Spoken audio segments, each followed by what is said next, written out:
Salutare tuturor, bine v-am găsit cu un nou episod de pe canalul Andrei Vlogs. Astăzi voi veni cu un episod Traffic Rider, cum o ducem o motocicletă.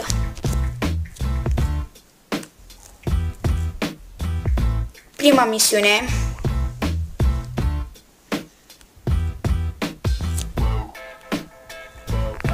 Astăzi îl am alături de mine pe prietenul meu Alex. Hei, salut, dragi prieteni! După cum știți, am canalul meu Alex Guțu, de fapt Ninja Production TV, și dacă doriți să mă găsiți, scrieți Alex Guțu, please, abonați-vă, dați like, la fel și la Andrei Vlogs.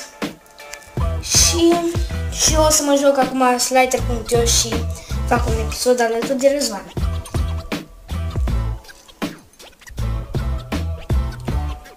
Ok, îmi pornesc. După cum vedeți, avem o aplicație aici,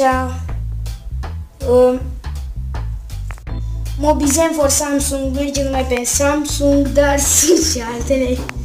În fine, și nu mai spun nimic. Jocul ăsta, dacă nu știi pe motocicletă, nu știu cum o să-l joci. Eu?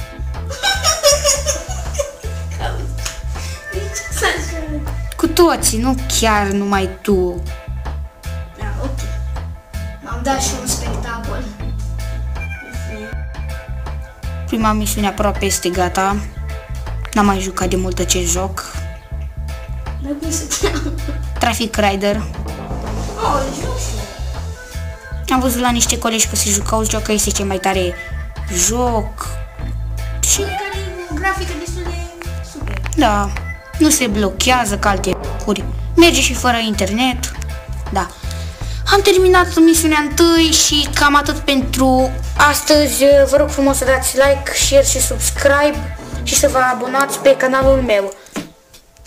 Eu am fost Răzvan, vizionare plăcută și la revedere!